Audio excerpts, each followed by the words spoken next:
성경 말씀 마태복음 18장 21절로 35절까지입니다. 그때 베드로가 나와 이르되 주여 형제가 내게 죄를 범하면 몇 번이나 용서하여 주리이까?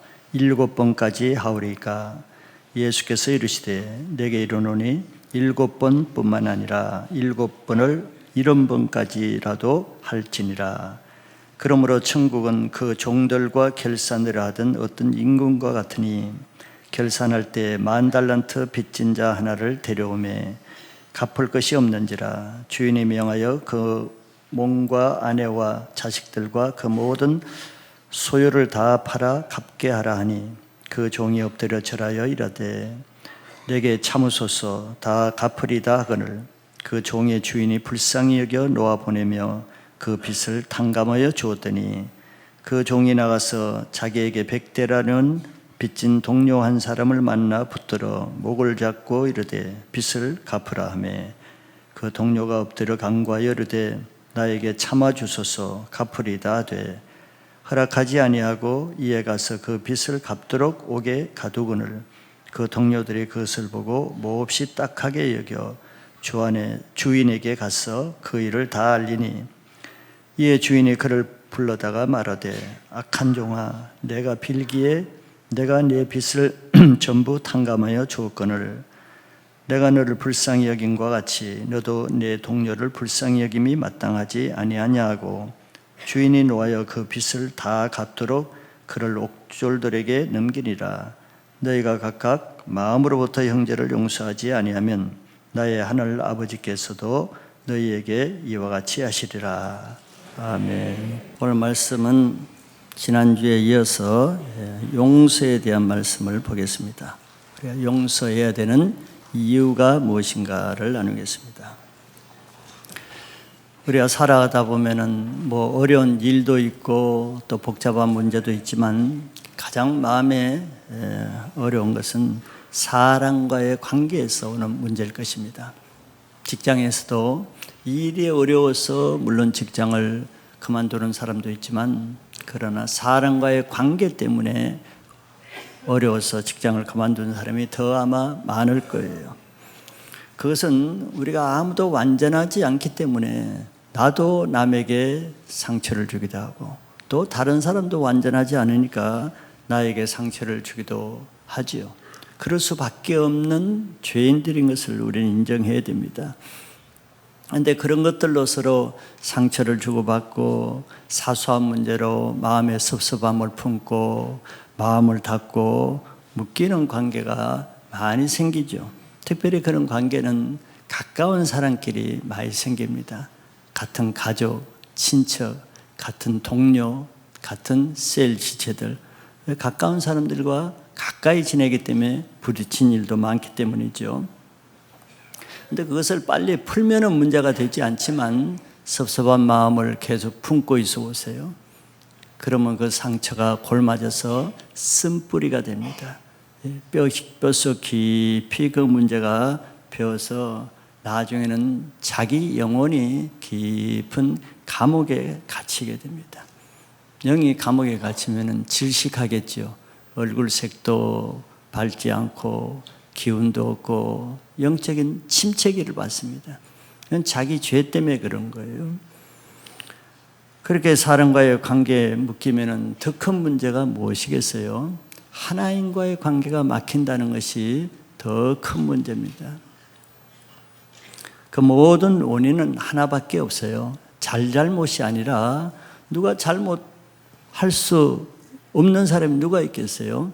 잘못의 문제가 아니고 다른 사람의 잘못을 용서하지 못하는 그 죄 때문에 그렇습니다. 사람들은 자기가 잘못했을 때는 굉장히 너그럽죠. 그럴 수도 있지. 내가 이래서 그렇지. 그러니까 자기가 잘못했을 때는 남들이 자기 잘못을 너그럽게 봐주고 용서해 주기를 바라는 마음이 있죠. 자기 자신에 대해서는 관대해요. 또 자기 죄는 굉장히 가볍게 생각하죠. 그런데 놀라운 것은 다른 사람이 자기에게 잘못한 것은 굉장히 크게 봅니다. 절대 용서하지 않으려는 그런 악한 마음을 가지고 있어요. 굉장히 불량하지요. 자기 자신과 남을 동등한 잣대로 보지 않고 편견으로 보는 거예요. 그런데 예수님은 마태복음 7장 12절에서 이런 말씀을 하시죠. 그러므로 무엇이든지 남에게 대접을 받고자 하는 대로 너희도 남을 대접하라. 이것이 율법이요 선지자니라 그랬습니다. 주님은 자기가 받고자 하면은 너도 남에게 그렇게 하라는 거예요. 내가 어려울 때, 내가 실수했을 때 용서함 받기를 원하잖아요. 너 그렇게 대해주기를 바라잖아요. 그럼 너도 그렇게 하라는 거예요. 그게 공평한 것이죠. 그래서 자기 잘못을 용서함 받기를 원하면은 다른 사람도 마찬가지라는 거예요. 그럼 다른 사람의 죄도 용서해 주는 것이 마땅하다는 것이 주님의 말씀입니다. 자, 오늘 말씀은 바로 용서에 대한 말씀이에요. 왜 다른 사람의 죄를 용서해야 되는지 그 이유에 대해서 예수님이 아주 비유로 잘 설명하고 있습니다. 이 말씀을 통해서 혹이라도 사람과 묶여있고 닫혀있고 용서하지 못하는 그런 문제가 있으면은 오늘 이 말씀을 통해서 하나님이 주신 은혜의 기회라고 생각하고 반드시 이 문제에서 벗어날 수 있기 바랍니다. 그래야 내가 1년 365일 52번 예배를 드리는 것보다 한 번 묶여있는 용서하는 것이 더 크다 그랬죠. 예배를 드리러 제단에 제물을 드리기 전에 먼저 형제와 묶여 있으면은 그 형제와 사화하고 나서 예배를 드리라 그랬어요. 안 그러면 그 예배가 무효화된다는 거예요. 묶여 있는 상태로 1000번 예배를 드린든 그것이 하나님 앞에서는 아무 것도 아니라는 거죠. 그보다 먼저는 예배 드리기 전에 형제와 묶인 것이 있으면은 그것을 먼저 풀라고 하세요. 왜? 그래야 하나님과의 관계가 막히지 않고 풀어지기 때문입니다. 그러니까 형제를 용서하는 것은 그 형제를 위해서도 필요하지만 자기 영혼을 위해서 자기 신의 영혼을 사랑하면은 자기 자신을 위해서라도 풀어야 된다는 것이죠. 오늘 이런 문제를 가지고 있으면은 하나님의 말씀을 주시는 기회를 놓치지 않고 다 해결받는 자유함을 받으시길 바랍니다. 자, 먼저는 용서하시는 하나님. 자, 우리의 신앙의 기준은 하나님이죠. 예수님입니다. 그러니까 예수님은 항상 우리에게 모델을 보여주세요. 예수님이 먼저 말씀을 하시거나 본인이 먼저 그렇게 행해 보이심으로 우리가 그걸 따라오게 하시죠. 그 예수님 먼저 하나님이 우리의 죄에 대해서 어떻게 하시는가를 먼저 말씀해 주십니다.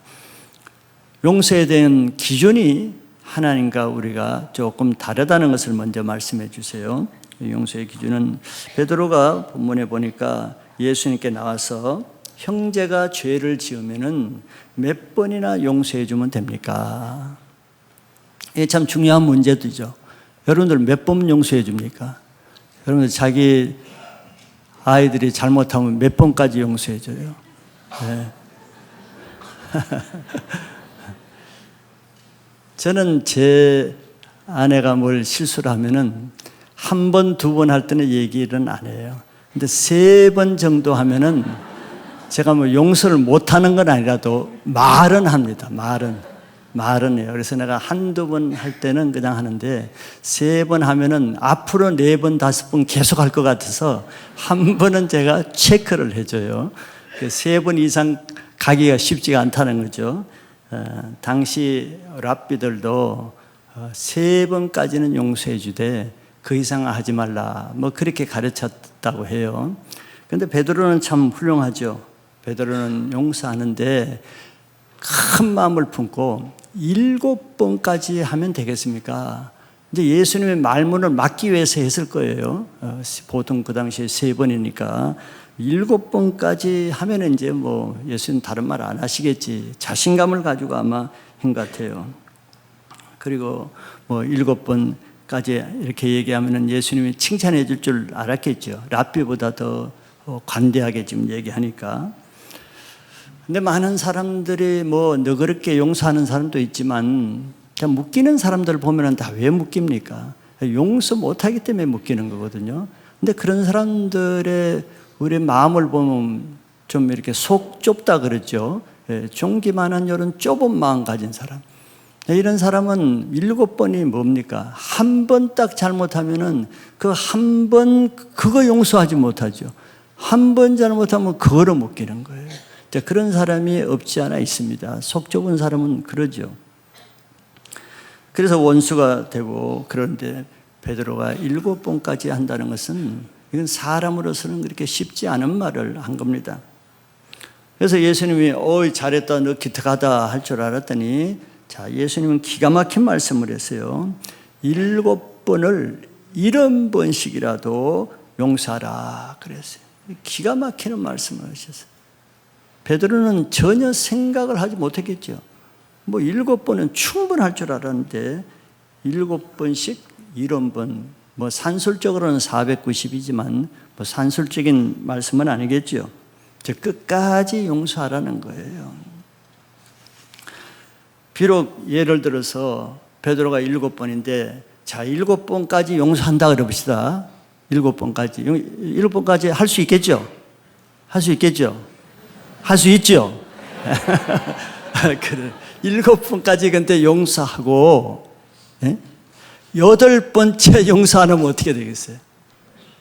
8번째 묶이는 거예요. 그러면 앞에 7번 용서한 것이 아무 소용없잖아요.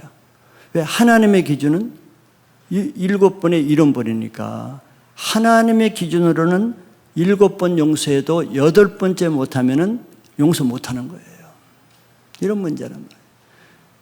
그러니까 내가 7번 용서했다, 더 이상 못 참겠다, 내가 할 만큼 했다, 8번째는 안 된다, 그 사람은 용서 못한 거예요. 우리는 그런 말 잘 하잖아요. 나는 3번까지는 한다, 내가 3번까지 했으면 내가 할 만큼 했다, 더 이상은 안 된다. 사람 앞에서는 잘한 거예요. 3번 못한 사람 많으니까. 근데 하나님 앞에서는 네가 3번 용서하거나 7번 용서하거나 심지어는 20번 용서하거나 마찬가지라는 거예요. 20번 용서하고도 21번째 용서 못하면 묶이잖아요. 그러나 하나님 편에서는 용서 못한 거예요. 예수님의 뜻은 이거예요. 7번씩 70번이라도 끝까지 해야 그게 완전한 용서지, 10번, 20번 했다고 그 완전한 것이 아니라는 거예요. 우리 기준과 다르지요. 우리 기준과 다른 거예요. 그래서 사람들이 할 만큼 해놓고는 내가 3번씩 늘 용서해서, 그러면 뭐가 생겨요? 자기 의의가 생겨버립니다. 의의가 생겨서 그 다음에 막 주장해요. 바른 말하고 가르치려고 그러고 그 사람을 조종하려고 그래요. 그게 우리 기준으로 하니까. 근데 예수님의 기준을 하면 내가 몇 번을 용서하든 내 의의가 있을 수가 없어요. 우리가 사실 살아가면서 7번만 죄를 짓습니까? 수천 번, 수만 번 죄를 짓잖아요. 그런데도 우리가 살아있는 것은 예수님이 바로 7번씩 70번이라도 용서하는, 끝까지 용서하셨기 때문에 우리가 이렇게 살아있는 것이죠. 예수님이 우리의 모델을 보여주신 거예요. 그게 하나님의 기준이다, 이런 뜻이죠. 우리가 다른 사람의 죄로 인해서 내가 손해볼 필요가 뭐 있어요? 그렇잖아요. 한번 객관적으로 생각해서 죄는 딴 사람이 지어놓고 손해는 왜 내가 봐야 되냐 말이죠. 왜 그런 거거든요. 물론 딴 사람의 죄를 지은 게 나쁘죠. 잘못한 거죠. 그러나 그 딴 사람의 죄 때문에 내 영혼까지 덤태기로 뒤집어 쓰고 내 영혼이 감옥에 갇혀서 그 사람과 묶일 이유는 없는 거거든요. 나만 손해라는 거예요. 그래서 내 영혼을 사랑한다면은 내 영혼을 위해서라도 그 사람이 비록 잘못했을지라도 용서를 해야 된다는 겁니다. 예수님은 우리를 위해서 용서하라는 거예요. 우리를 사랑하시니까. 죄 짓는 사람도 뭘 위하지만, 그러나 우리 영혼을 위해서, 자기 영혼을 정말 사랑하면은 너 용서하라, 우리를 위해서 예수님이 이런 말씀을 해주시는 겁니다. 자, 두 번째는 용서의 실제를 봅니다. 예수님은 천국을 비유하면서 종들과 결산하는 어떤 임금과 같으니라 이렇게 말했어요. 자, 마지막 때 우리가 다 주님 앞에 섰을 때는 모든 사람이 자기 행한 것에 대해서 심판받는 것은 우리가 알고 있죠. 그런데 잊어버리기가 쉽단 말이죠. 우리는 평생 살아가면서 뭘 염두에 둬야 되겠어요? 뭐 돈을 얼마나 벌까? 나에게 유익이 있을까? 이게 우리의 계산법이 아닙니다. 내가 뭘 할 때라도 이것을 할 때 먹든지 마시든지 무엇을 하든지 뭘 염두에 둬요? 이 계산을 염두에 둬야 됩니다. 이 계산을. 하나 앞에 내가 이거 행한 거 하나 앞에 나중에 계산할 때 심판거리인지 상급거리인지 책망거리인지 칭찬거리인지 이걸 염두에 두면은 내 행동의 기준이 정해지는 거예요. 네, 마지막 때는 다 임금 앞에 가서 자기 일을 계산해야 돼. 뭘 계산합니까? 자기 죄값을 계산해야 되는 거예요. 근데 한 사람이 임금 앞에 와서 계산할 때 이 사람은 엄청난 빚을 줬어요. 1만 달란트 빚을 줬어요. 이것은 그가 평생 살아오면서 지은 죄입니다. 죄값이 10,000달란트나 되는 거예요. 자, 10,000달란트는 금액이 얼마나 되느냐? 이제 6,000데나리온에 해당되는데 1데나리온이 노동자 일일 품삯이잖아요. 품삯. 하루 인건이 10만 원인 같으면 10만 원. 그런데 1만 달란트는 노동자가 며칠 분 일해야 되는가? 6천만 일을 일해야 하나도 안 쓰고 버는 돈에 해당돼. 상상이 안 되죠? 이걸 연수로 제가 계산해 봤더니 몇 년 동안 일해야 하느냐? 16만 4천 년을 일해야 돼. 자손 대대로 해도 갚을 수가 없어요. 16만 4천 년. 자, 이건 갚을 수 없는 빚이라는 거예요. 자기 노력으로 갚을 수가 없어요. 그래서 그 주인이 그에게 이렇게 갚으라 그랬어요. 너 몸도 팔고 너 아내 몸도 팔고 자식들 몸도 다 팔아서라도 갚으라 그랬어요. 이게 옛날에는 빚이 있으면은 그 아내와 자녀들이 그 몸종으로 들어가거든요, 주인이. 그 노예값으로 팔리는 거예요. 그래서 가족들 다 팔아서 갚으라 그랬습니다.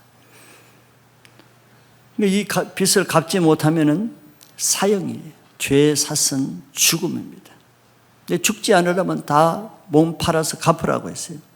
그러니까 이 종이 주인의 앞에 와서 엎드려서 사정을 하면서 빌었어요. 애원하면서 내게 참으소서, 참아주시면 제가 다 갚겠습니다. 애거를 했어요. 그러니까 이 주인이 볼 때 이 종이 너무 불쌍하게 구걸을 하는 거예요. 제발 좀 참아주세요. 즉 안 갚겠다고 하는 게 아니에요. 갚을 마음이 있는데 지금 능력이 없다는 거죠. 안 하려는 것이 아니고 하려고 해도 능력이 없다는 겁니다. 그러잖아요. 우리가 잘못을 알잖아요. 알아도 고치려고 그러는데 알면서 잘 안 고쳐주죠. 그러니까 좀 내가 참아주면은 잘할 수 있을 테니까 좀 참아달라 이런 얘기예요. 죄에 대해서. 그러니까 너무 간절하게 애처롭게 구하니까 주인은 사랑이 많으신 분이에요. 주인은 하나님이시죠. 사랑이 많고 긍휼이 많고 은혜가 많으신 분이에요. 그러니까 이 종이 참 죄 지은 걸 보면 한심하죠. 164년 동안 갚아야 되는데 너무 불쌍한 거예요. 그래서 불쌍하니까 그냥 비는 그걸 보고 불쌍하게 비는 그 모습 자격이 아니에요. 뭐 능력이 아니라 단지 너무 불쌍해가지고 그 종을 놓아주면서 그래 너 빚 내가 다 탕감해준다 선언을 했습니다. 그래서 그는 죽어야 될 그 죄값을 주인으로부터 다 용서함 받고 죽지 않고 살 수 있게 된 것은 주인의 긍휼 때문이죠. 자, 이거는 우리가 예수님 앞에 지은 죄가 이와 같은 거예요. 164년 동안 갚아도 못 갚을 이런 죄를 지었습니다. 우리 죄가. 그런데 우리가 뭐 잘한 것도 없어요. 자격도 없습니다. 그런데 우리가 너무 불쌍해서 그냥 예수를 믿을 때 우리의 모든 죄를 값없이 용서해 주신 것을 여러분들 믿으시기 바라요. 그것 때문에 예수님이 십자가에서 우리 죄의 값을 갚기 위해서 피 흘리고 돌아가신 거예요. 자, 우리가 이런 사실을 잊어버리고 많이 살죠. 지식으로는 알고 있어도 잊어버리잖아요.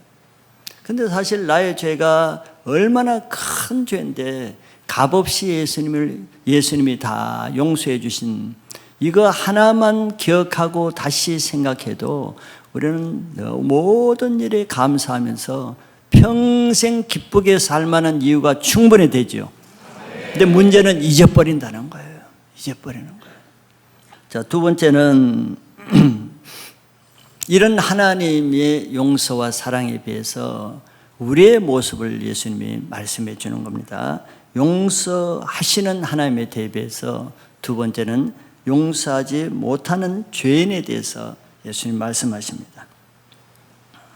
우리의 가장 큰 죄는 예수님이 그 큰 은혜를 받고도 은혜를 배반하는 죄에 대해서 말씀하시는 거예요.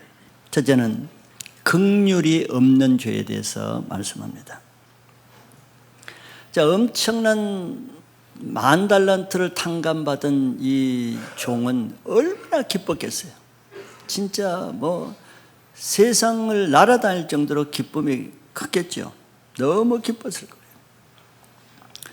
그래서 이 종이 그 주인의 집을 나와서 가는데 자기한테 100데나리온 빚진 자를 만나서 그 사람을 붙들었다 그랬어요.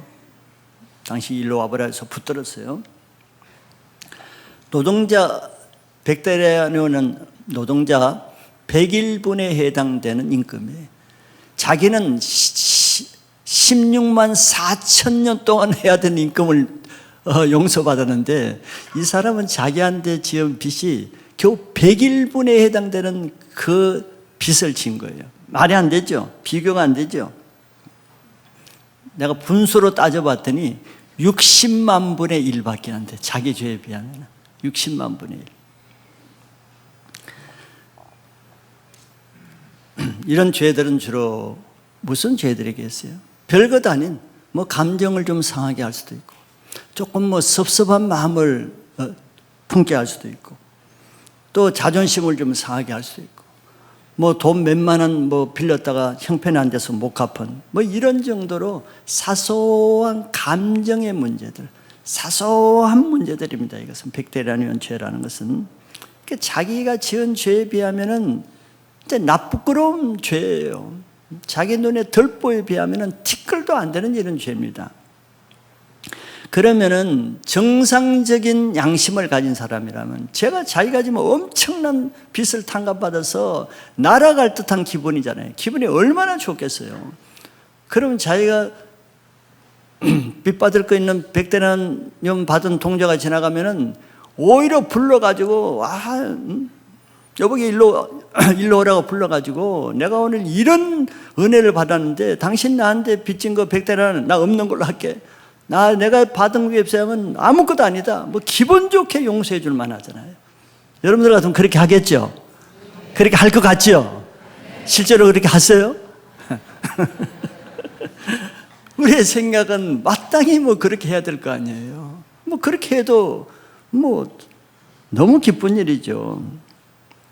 그런데 이 종은 지나가는 동료를 붙잡았다 그랬어요. 붙잡고 또 목을 잡았다. 우리말로 하면 멱살을 잡은 거예요. 참 놀랍죠. 멱살을 잡고 당장 빚을 갚으라고 했어요. 협박을 한 겁니다. 좋게 말할 수도 있잖아요. 근데 멱살을 잡고 목을 잡고 협박을 하면서 당장 갚으라는 거예요. 그랬더니 이 동료도 그 동료가 이 종에게 나와서 엎드려서 이렇게 또 말했어요. 나에게 참아주소서. 그러면 내가 갚겠나이다. 어디서 많이 들어본 얘기죠. 조금 전에 이 종이 자기 주인에게 한 모습과 똑같은 모습을 하는 거예요.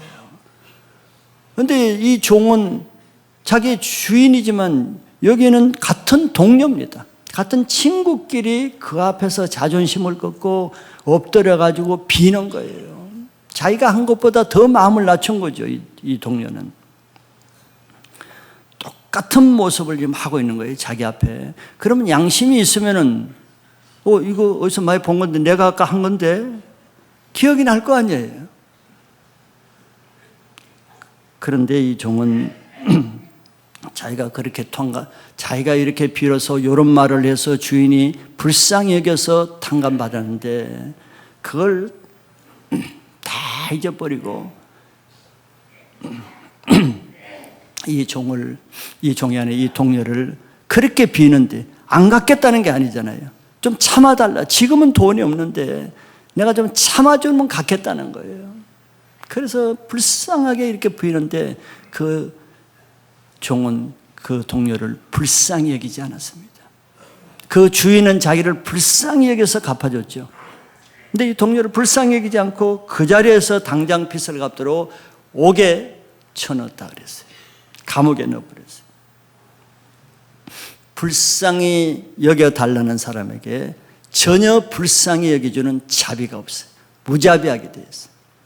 지금 예수님이 이걸 강조하고 있어요. 자, 옥에 가둔다는 것은 무슨 뜻이겠어요?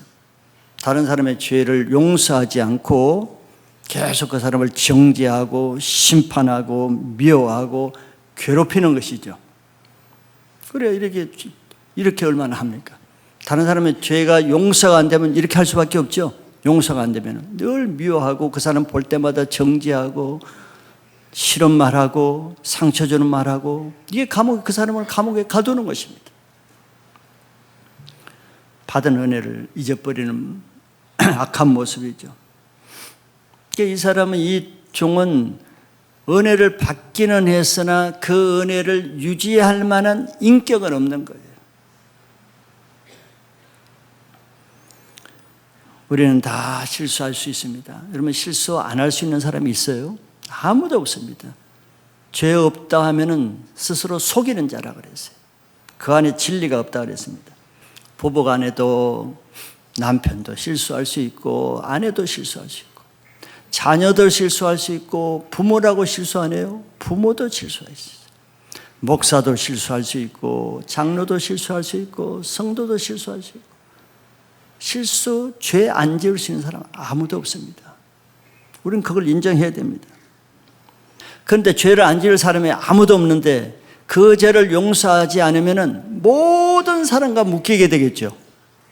모든 사람과 묶일 수밖에 없는 거예요. 내가 남을 용서하지 않으면 자기 남편, 아내하고 묶일 수밖에 없죠. 자기 아내와 남편은 완전한 사람 아니잖아요. 자기 자식과 묶일 수밖에 없어요. 자기 부모와 평생 원수로 살 수밖에 없어요. 부모라고 완전합니까? 자기 목회자 평생 묶여서 말씀도 못 듣고 그냥 묶인 채로 살 수밖에 없어요. 목회자 완전합니까? 아무도 완전하지 않아요. 자기도 완전하지 않으면서 왜 남에게 완전을 기대하겠어요? 그러면 모든 사람과 묶이게 되겠죠. 그러면 자기 영혼이, 모든 사람 때문에 자기 영혼이 감옥에 갇히는 거예요. 그래서 예수님 뭐라고 하셨습니까? 7번씩 70번이라도 용서해야 되는 이유가 바로 이거예요.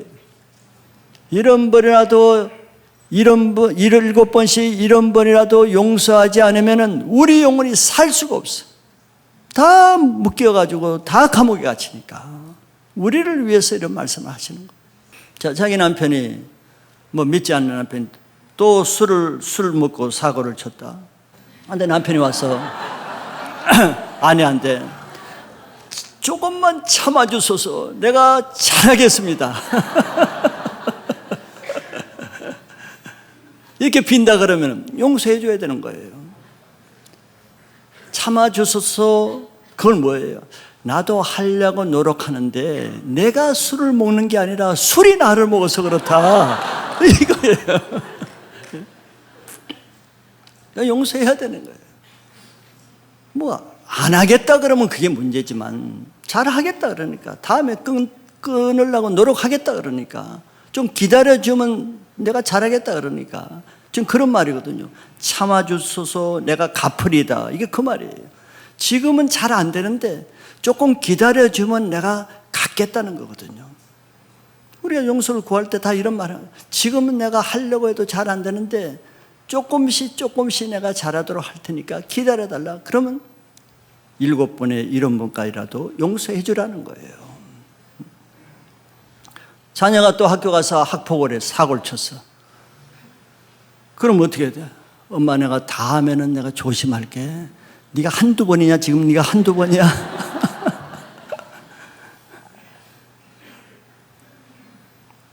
누구나 사고 칠 수 있어요. 그러나 우리가 하루아침에 바뀌지는 않아. 그렇잖아요. 나 자신도 그러지 않아요? 자기 자신도 하루아침에 안 바뀝니다. 하루아침에 바뀌면 무슨 문제가 있어요? 그러니까 참아주고 기다려주고 용서해주고 그렇게 해야 그 자녀와 안 묶이지. 그 용서 안 하고 그럼 평생 그 자녀 묶여서 살 거예요? 그럼 그 자녀는 점점 더 나쁘게 감옥으로 들어가는 거예요. 하나님께서 우리를 이렇게 오랫동안 용서해 주셨기 때문에 우리가 지금 이렇게 있다는 거 우리 자신을 바라봐야 돼요. 우리는 뭐 하루아침에 잘 됐어요. 아직도 잘 안 되는데 자기 자신을 바라보면 다른 사람의 허물에 대해서 할 말이 없는 거예요. 근데 문제는 자기 자신의 덜보를 못 본다는 게 문제죠. 자기는 완전한 줄 알아요. 그게 착각이죠. 그러면 실수하는 것을 용서하지 못한다는 것은, 감옥에 넣는다는 것은 그냥 그 사람은 고소해서 그냥 감옥에 넣는 거예요. 경찰 불러가지고 그냥 구치장에 넣는 행위입니다. 그래가지고 뭔가 잘 되겠어요? 감옥에 넣는다는 그런 말이죠. 이것은 우리가 받은 용서의 은혜를 배반하는 죄입니다. 죄를 짓는 거예요. 받은 은혜는 그것을 또 다른 사람에게 은혜를 나눠주고 베풀 때 내 은혜가 남아있고 더 새롭게 회복되는 거예요. 내가 은혜를 아무리 많이 받아도, 수련회 때 아무리 은혜를 많이 받아도 그 은혜를 남에게 베풀지 않고, 즉 남의 허물을 보면 쏟아버리죠. 실수를 보면 쏟아버리죠. 내가 은혜를 받았으면 그걸 용서해주고 감당해주고 하면 그 은혜가 살아있을 텐데, 나는 은혜를 받아놓고 다른 사람의 허물을 용서하지 못하면 내 은혜가 쏟아지는 거예요. 그건 나만 손이죠. 그렇지 않으면 우리가 100가지의 은혜를 받고 나서도 한 가지 섭섭한 일에 당하면 마음이 다쳐가지고 그냥 묶이고 은혜를 다 쏟아버리잖아요. 이런 일이 많거든요. 그러니까 예수님이 오늘 이 말씀을 해주는 거예요. 우리가 그런 일이 너무 많은 걸 아시잖아요. 마치 길거리에 버려져서 그냥 거지같이 고아같이 인생 그냥 폐륜아처럼 망나니로 살던 사람을 불쌍히 여겨가지고 자기 집에 들여다가 씻겨주고 옷을 입히고 가르치고 좋은 학교를 보내고 잘 교육해서 잘 키워줬다고 봅시다. 그 은혜가 크죠? 안 그러면 그 인생 완전히 버려진 인생인데, 그래서 이 사람이 잘 된 다음에 그 은혜를 유지하면 좋을 텐데, 한 가지 그 섭섭한 일을 가지고 지금까지 평생 키워주고 잘되게 해준 그 은혜를 배반하는 그런 일도 많이 있죠. 그래서 성경은 내 떡을 먹은 자가 내 발꿈치를 들고 배반한다 그랬거든요. 호세아서 13장 6절, 4장 7절, 7장 15절에 이런 말씀이 있습니다. 그들이 먹여준 대로 배가 불렀고 배가 부르니 그들의 마음이 교만하여 이로 말미암아 나를 잊었느니라. 정말 못 살고 어렵고 배고플 때는 그 은혜를 알죠.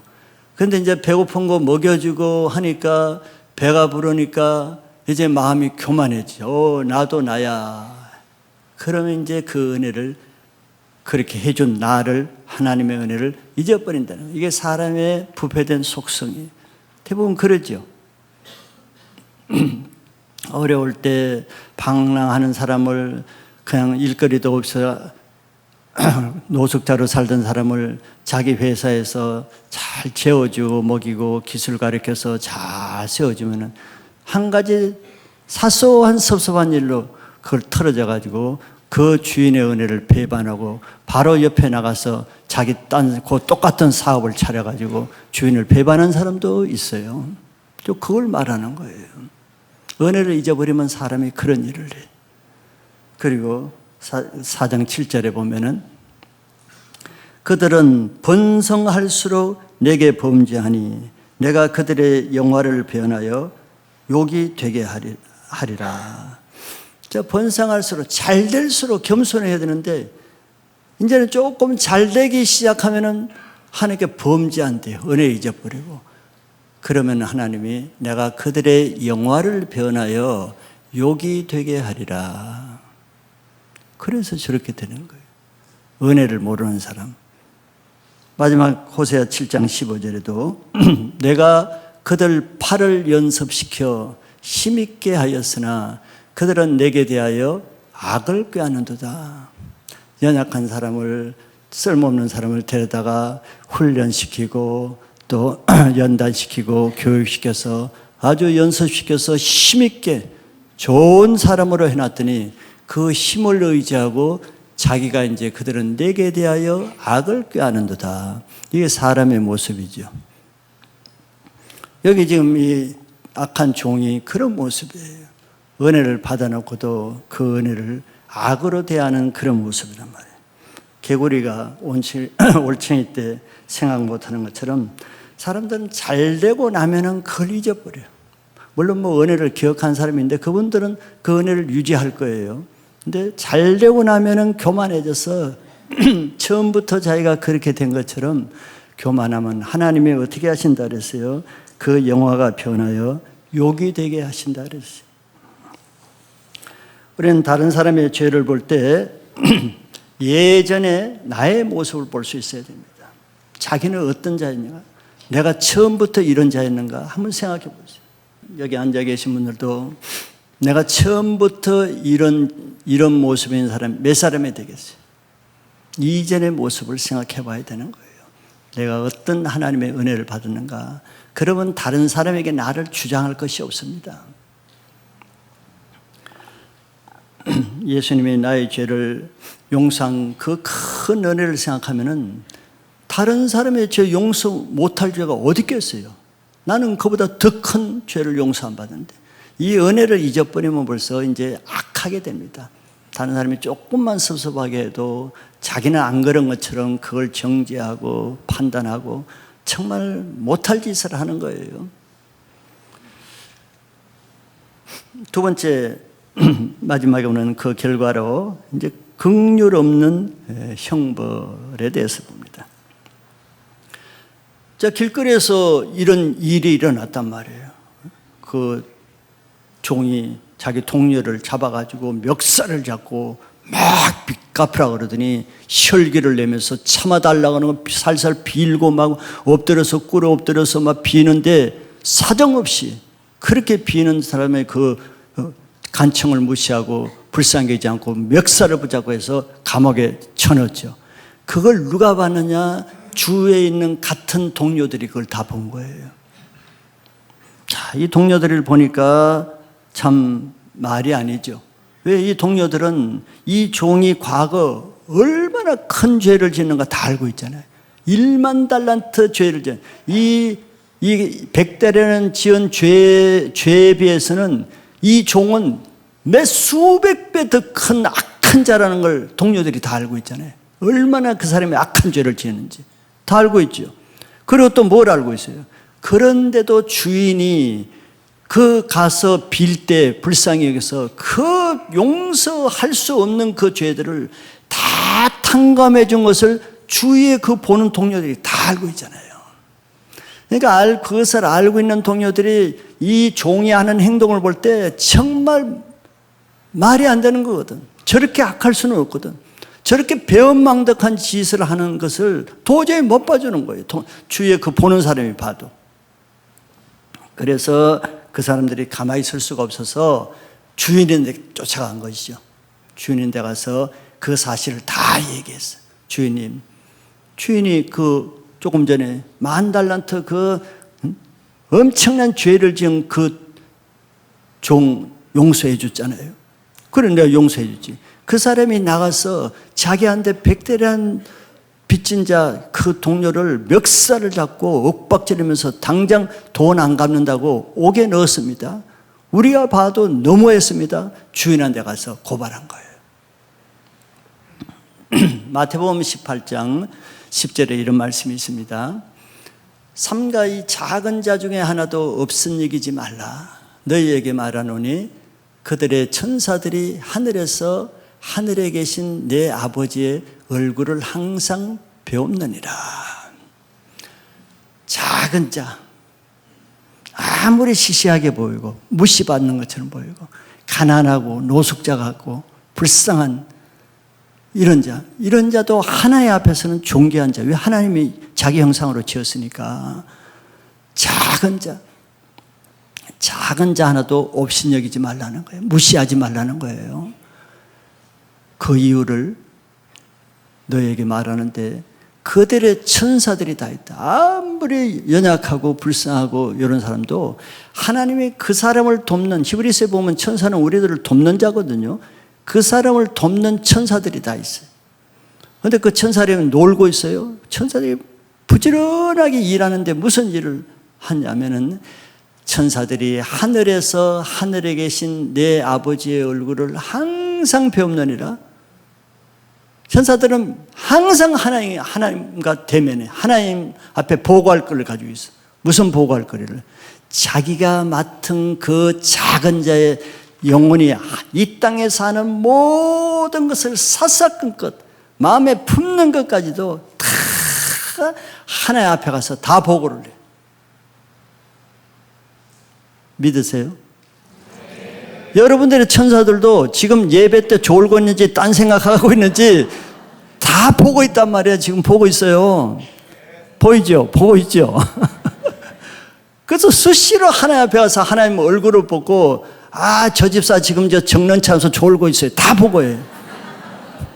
다 보고 하는 거예요. 그 뜻이에요.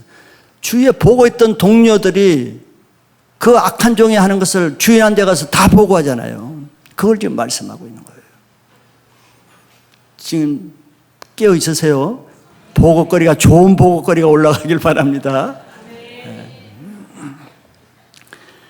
그래서 하나님은 우리가 하는 모든 것을 다 알고 계세요. 모르는 것 같지만 날마다 항상 보고하니까 이것이 나중에 하나님 앞에 가면은 계산거리가 돼. 계산 목록이 되는 거예요. 이걸 가지고 심판하신단 말이에요. 그게 할 말이 없는 거예요. 지금도 계속 보고되고 있어요. 지금도 계속 보고되고 있어요.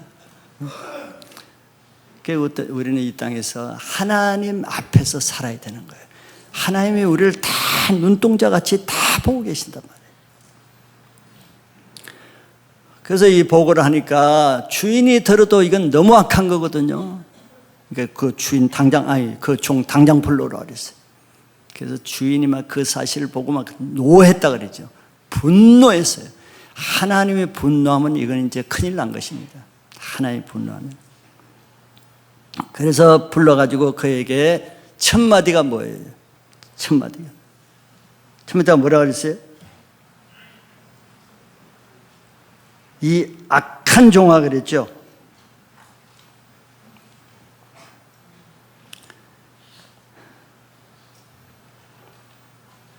32절에 이에 주인이 그를 불러다가 말하되 악한 종아 그랬어요. 악한 종아.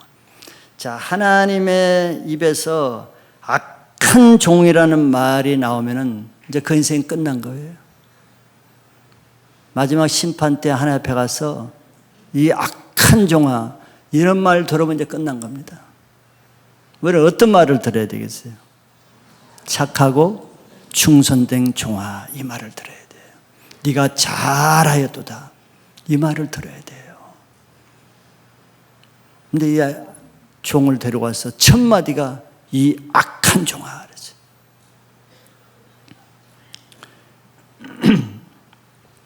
32절에 그러고 나서 이렇게 말해요. 내가 빌기에 내가 내 빚을 전부 탕감하여 주었거늘. 내가 탕감해 준 이유는 네가 자격이 있어, 뭐 잘한 일이 있어서 그런 것이 아니고 한 가지 때문이다. 네가 빌었기 때문이다. 애걸하면서 불쌍하게 빌었기 때문에 내가 탕감해 줬다. 그런데 지금 그 동료도 자기한테 빌었잖아요. 똑같이. 주인은 빌 때 용서해 주고 다 탕감해 줬는데 지금 그 얘기를 한 거예요.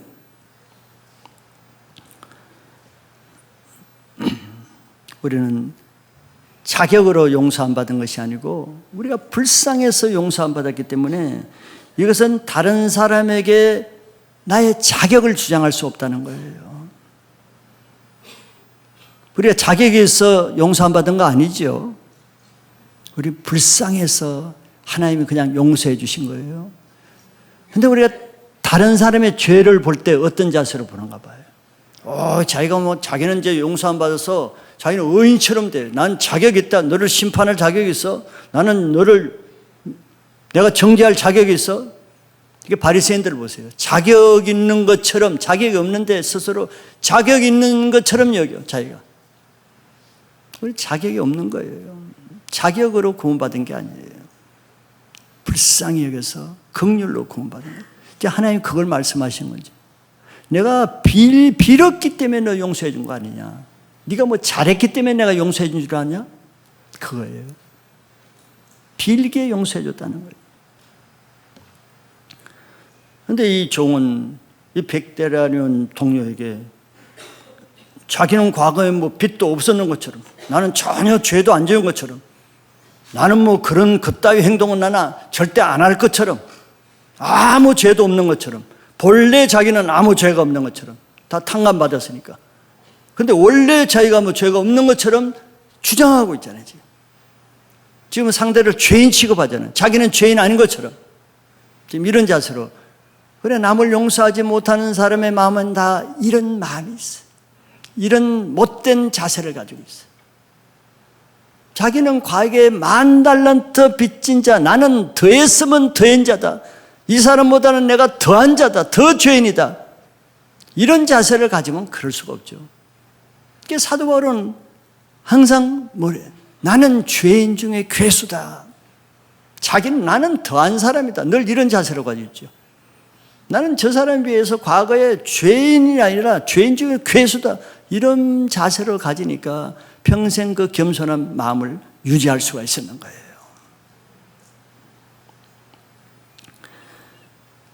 그러니까 이 종은 동료에게 긍휼을 베풀기보다는 자기 의의를 내세웠어요. 권세를 부리는 거죠. 자, 그런 그에게 33절에 주인이 또 이렇게 말씀하세요. 내가 너를 불쌍히 여긴과 같이 너도 내 동료를 불쌍히 여김이 마땅하지 아니하냐. 다 중요한 말씀을 하신 거예요. 내가 너에게 긍휼을 베풀었으면 너도 긍휼을 베풀어야지. 네가 빌기에 용서해 줬으면 그 사람이 너에게 빌 때도 용서해 줘야 되지 않냐. 이런 말씀이죠. 네가 그런 큰 은혜를 받았으면 너도 그 사람에게 은혜를 베풀어야 되지 않느냐.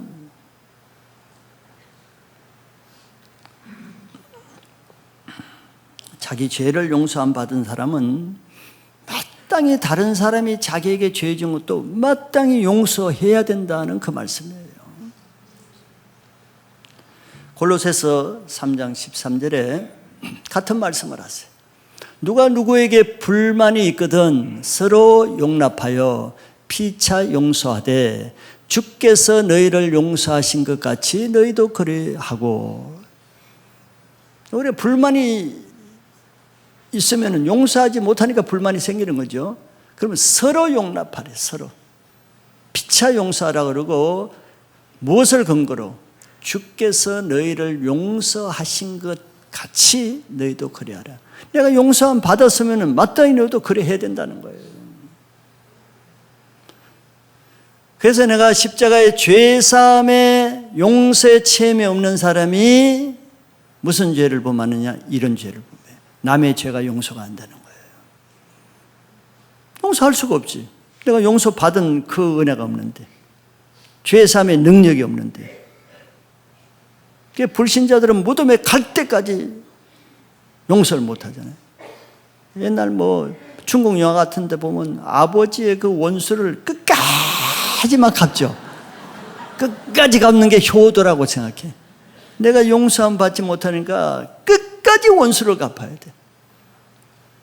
용서받지 못한 사람의 특징이에요.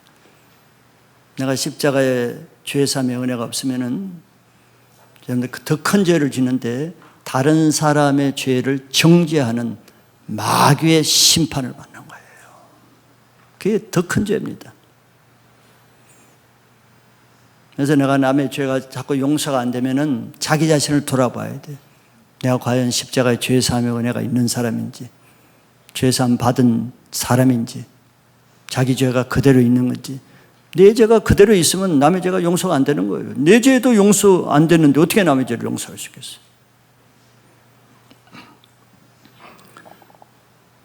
내가 갚을 수 없는 죄를 용서 안 받은 그 은혜가 있으면은 상대방이 나에게 갚을 수 없는 죄를 지어도 용서할 수 있는 거예요.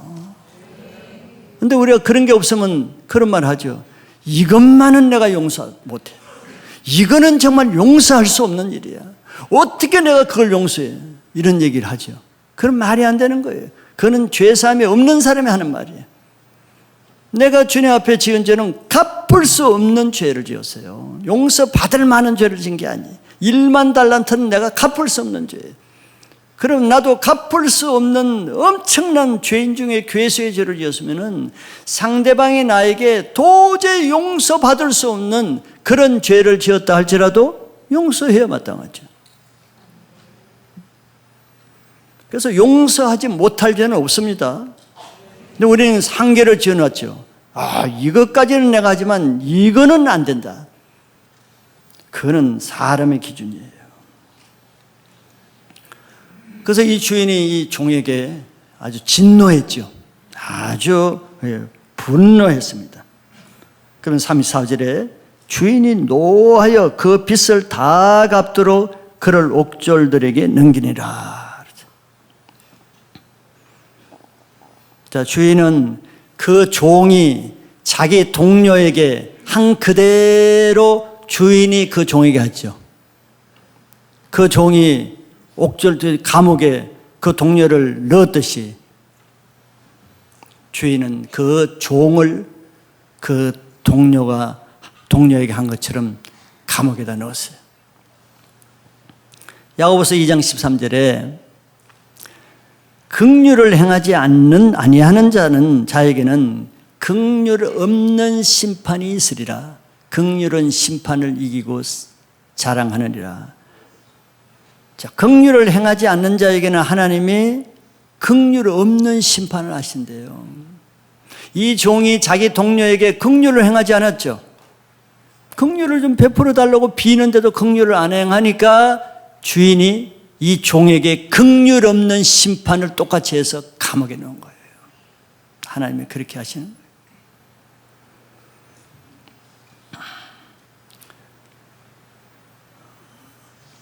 그 종이 용서하지 않고 옥에 넣을 때 주인도 그를 옥에 넣어서 누구에게 붙였다 그랬어요? 옥졸들에게 붙이니라 그랬습니다. 이 옥졸들은 그냥 문 지키는 옥문지기가 아니에요. 그 죄수들을 취조할 때 고문을 하죠.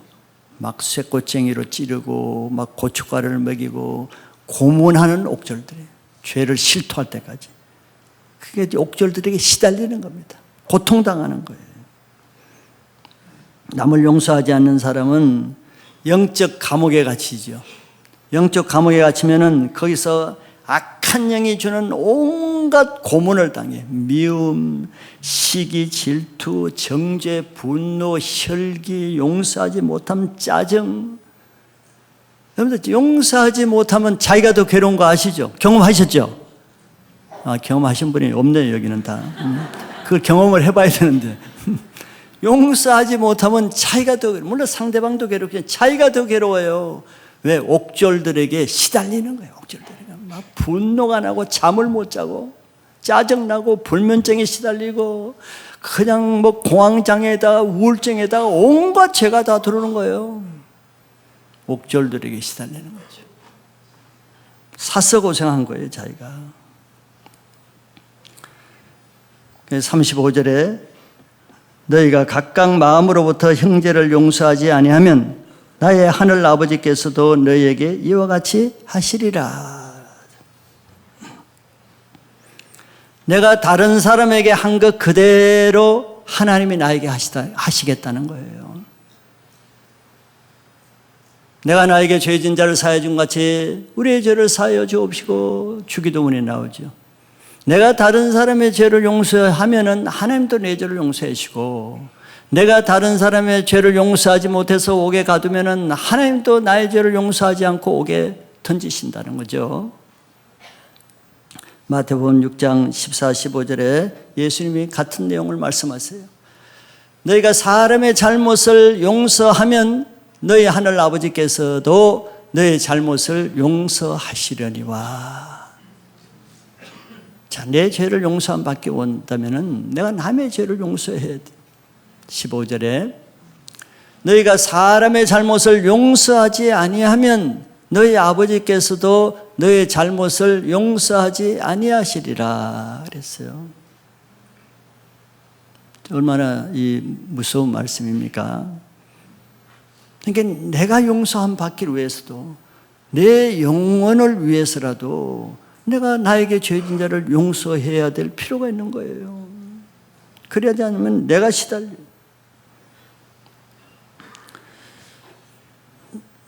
자기 묶여있는 죄를 용서하지 않으면 다른 사람을 묶으면 내 영혼이 묶이는 겁니다.